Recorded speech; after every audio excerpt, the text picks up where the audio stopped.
Hello, everyone. This is the Daily Philosopher here, and today we're talking about why do we meditate or why do I meditate? Okay. I think, to answer this question, I don't want to, prepare for it, right?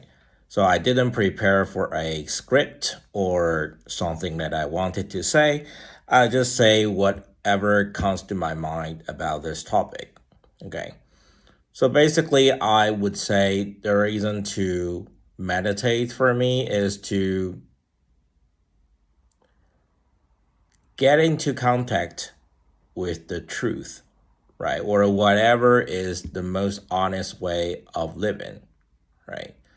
If you think about it, we as human beings, we only have one life, right? Our life is whatever we are in the moment. But in the modern life, you also have a lot of distracting mechanisms, right? Including checking your smartphones, checking short videos, using TikTok, so on and so forth, or just going to a movie, or even broadly speaking, having children, having a family, having sex, having all sorts of things like that can be considered as a form of distractions. And sometimes really good ones, right? But at the same time, we also have the so-called inherent struggle or inherent suffering, if you will. And that is something that we also want to face, right? That is the texture of your life. If you just pause the video, you can feel it right there. Sometimes we think it's a problem when we have this struggle or suffering. But think about it. Isn't it the case that in every moment we have this struggle and we have this level of suffering, right? Sometimes it's get amplified by situations or circumstances, which means you feel a stronger level of suffering and struggle. But isn't it the case that we always have this? And if you think about it, the modern life actually is kind of like, you know, we kind of like treat this in the wrong way. What I mean is, when we feel our suffering, maybe in the form of boredom, right? We feel we need something to cover this up, right? So if I just sit here and I start to pause the video, right? And I just feel whatever is there in my life, I can feel a tension, which is kind of like discomfort, right? And also like a sense of struggle, right? It seems as if I I were I were a fish, right, in a small tank who tries to struggle because the water is so shallow, right? It's like I almost half suffocating in a way. And that is not a really comfortable feeling. So we kind of automatically just want to use some mechanisms. And in modern lives, we have such a good way, which is our smartphone or things like that, social media, which we can constantly check, right? If we get a hit of dopamine by checking our social media, maybe I posted a video and, I got some likes from my friends, and there's like a minor hit of dopamine. And that's like, yeah, it's such a good feeling, right? And it's temporarily distracts me. And it makes me feel nicer because at that moment, at least part of it, what it does is to distract me enough so I don't have to look at the whole. I don't have to look at the suffering I'm feeling, which is the inherent struggle, if you will. So that is pretty much what we have there, right? So if you ask me about it, I would say, yeah, but isn't it the case that the struggle, the inherent struggle, is more of a foundational thing, if you think about it? And the so-called normal life where you check your smartphones constantly, or you go out and find something fun to do or eat with your friends, isn't that in a way the distraction, right? So we kind of like treat it upside down in the modern life, right? We sort of like treating the distractions as the normal parts, but we treat the foundation, this foundational struggle or the foundational suffering, if you will. Some scientists or some scholars have put it as unsatisfactoriness. Whichever way you put it, I think that's like a underlying tension or friction you always feel in every single moment. And we in modern life we use mechanisms like using smartphone, checking social media to cover this up. It's kind of like upside down, right? You kind of like, we're treating the real thing or the foundational thing as something should be get rid of, and we're treating the distractions as it should be there, like it should be the foundation, right? So it's kind of upside down, and we're treating things kind of like putting them in wrong places, and this creates a problem because now you're trying to basically actively getting rid of something that shouldn't be gotten rid of, right? What I'm saying is, you want to get rid of the struggle, you want to get rid of the suffering, but through normal life, however you try with distractions, you can only shut it down for a bit. And whenever you come back to your original state, where you have to face the suffering, no matter how clever your distracting mechanism is, you still have to face your suffering at some point, right? Even you have the most fun movie or the best sex or the most amazing food, it should end, right? Everything will end because nothing is permanent. When that ends, maybe you have a loving partner or something, wherever whatever feelings you feel toward this particular person or this person may change, whatever form, things will change and good things will end, and you just have to feel your baseline suffering again. And when that happens, it seems as if it feels much worse because now you feel more unprepared.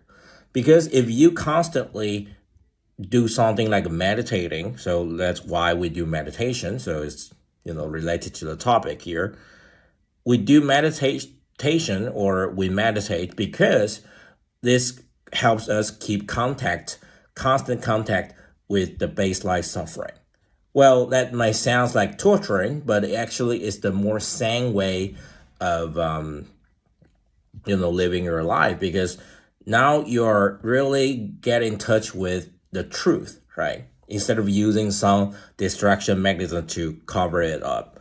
So what I'm saying here is meditation is really a way to live honestly, because now you're really tasting the real texture or the real taste of your life instead of trying to cover it up, because ultimately you just cannot do that successfully in the long term, right? It may feel nice in the short term because you have like an escape mechanism, and escape mechanisms always feel nice in the short term, but when you abuse it, actually it makes the things worse and tend to be like a downward spiral, because it just makes you much more unprepared, right? It's kind of like you're taking a test, right? If you have a test in 1 week, and let's say you were a kid and was trying to prepare for this test, wouldn't it be nicer if you prepare for it like day by day and bit by bit, and on the day of the test you feel much more prepared, compared to a kid who would be like, squander his 6 days before the test, and he wanted to just like finish all the preparation work within 1 day before the test, right? It would be such a frustrating process, because like, oh, he would have a lot of regret, and he would have so much stress, so much more than the kid who had been preparing for this for 7 days, right? So it's kind of like that difference. I hope this analogy helps you understand why we do this, because when we use our distractions, we kind of also know ultimately it will fail. So it's like borrow some happiness, but have to pay more painfully, maybe 3 or 4 times more painfully than a meditating guy, right? So that's why, like, at the end of the day, there are people who claim maybe meditation is the only thing that's really worth doing in our life. I wouldn't go that far because, that wouldn't be, I wouldn't be saying it honestly if that, I would be doing that. Maybe I haven't been on that level, but I can see why that it would be the case because, the end of the day, what we're trying to do here is to be more aware, right? And by being more aware, I mean, you just have to basically feel yourself, face yourself a bit more. And the meditating is probably the best way to do it. I do meditate for at least 30 minutes on business trips or heavy work season. And on normal day or off season per se, I would meditate for 90 minutes a day, 1.5 hours. Sometimes, occasionally I do 3 hour long session or 5 hour long sessions. And it starts to feel nice for me because it's not like I feel comfortable. I can feel pain and suffering and the strong boredom when I do this, like everyone else. But I think with enough insight, you start to appreciate the fact that, hey, when I meditate, yeah, I can feel bored, I can feel suffering, I can feel, you know, myself, which is uncomfortable at times. And a lot of worries, anxieties, all stories will just come up, but you know, it's there anyway, right? It's just that in your normal life, you have clever mechanisms to cover it up, but never quite enough, right? Either you kind of like become a drunk state where it seems as if you've been drinking and you can forget about your pain for a while, but you just come back 3 or 4 times more painfully afterwards, or you kind of like half-heartedly distract yourself by using smartphone and checking social media. So that's why a lot of people don't even feel that nice even if they're using their smartphones, right? So because I think a part of them already know it's a failing strategy. So in the end of the day, maybe we should just surrender. So it taps into the idea of surrendering, right? Like surrender to the fact that you just have to face yourself. Maybe it's uncomfortable temporarily or in the short term, but you know, in the long run is the most effective and the most reasonable way of living your life. Well, at least that's what I'm thinking right now. And I think that's a reasonable way of treating your life because, if you think about it, there is only one way, right? There is also there is this struggle. There is this level of suffering that everyone has to face, partially because, if not totally, because of the fact that we have a finite life and we age, right? We get old, we have things to lose. So that's like an a fact that you just cannot go against, right? You cannot violate the basic structure of life. So we always have this struggle because when we are born, we're going to be dead one day, right? It's like destined. If you don't want to die, you just don't. You only way to avoid death is to not to be born, right? But once we are born, we certainly will die one day. So that's why we have this structural struggle or structural suffering, if you will. And now, what do we do? Either we become more prepared and remind ourselves there is the suffering, and we should sort of like not be happy with it, but we should be aware of it, and we should learn how to tackle it and live with it, right? Or you can distract yourself and pretend it's not there, but it's still there, and it will let you know it's there by making you even more painful. So it seems to me if you think this through, doesn't mean that you cannot do your hobbies. I still, for example, draw, and I do exercise. I do a lot of things. I love my families, even if I understand to a certain level they are largely distractions. I can still enjoy them. It's just that, yeah, then they maybe distract me from looking at my struggle and the inherent suffering. But at least I'm not mistaken that they can be the way to solve my struggle or suffering. Maybe it can change the form of my struggle or suffering, but at the end of the day, the struggle suffering is still there. Maybe it's changed, but it's still there. It's the second noble truth of Buddhism, right? Where they talk about suffering as the normal marks, three normal marks, right? One of the three normal marks. I believe this impermanence, unsatisfactoriness. Some people call it suffering. I call it struggle too, and also not self, right? We'll talk about the not self part maybe even more in the future, but yeah, I think that's enough for today.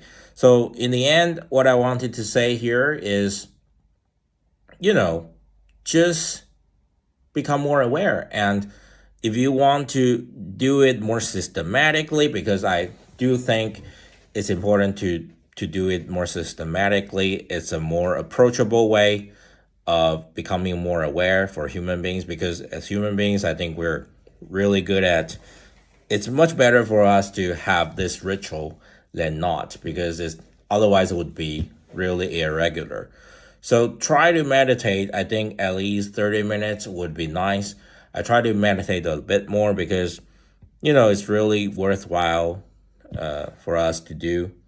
And I would say at the end of the day, it's a great way to look at your inherent suffering, because it's not going to go away anyway. You can only cover it up, and it starts to feel insane and more and more crazy if you want to living a life of distractions, right?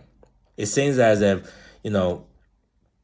if we use the elephant analogy, right, the giant elephant in the room, some people would say, yeah, I do a lot of things, checking my social medias, and draw, and do this hobby and that, and having sex, so I don't have to look at the large elephant in the room, right? But the elephant's still there, so wouldn't it be start to feel insane if you're not looking at the elephant and try to distract yourself like crazy, so you pretend that the elephant is no longer there? But no matter what you do, the elephant is still there. So wouldn't it be nicer you start to do something, maybe not perfectly, but you start to look at the elephant more and more and use your distraction mechanism less and less? I think that would actually be a nicer way of looking at of living your life. Practically it reduces the amount of suffering you experience. Why? Because if you just like distract yourself, you become really unprepared for your suffering and for your struggle, right? And it's inherent. But if you become more prepared per se, and you meditate more, you become really prepared, and actually can reduce the amount of suffering, unnecessary second layer of suffering, that is like you actively go against or try to escape from something you cannot escape, right? If you want to escape, when you use your distractions and hidden agenda, I want to use this word, hidden agenda, of you doing that is that you try to escape from something that is unescapable. Let me repeat this again, because I think this is the important idea. When you use your distraction mechanisms, you are trying to escape from something that is basically unescapable. And that is your inherent struggle, or you can say inherent suffering, that is related to most likely the finitude of your life, right? I.e., the fact that one day you will die. Okay. So I think the end of the day, the wiser thing for you to do is to meditate or to be more aware in a way to reduce the amount of distractions you experience so that you're more in contact with your inherent struggle and suffering. Okay, I think that's enough for today, and I'll see you next time. Bye.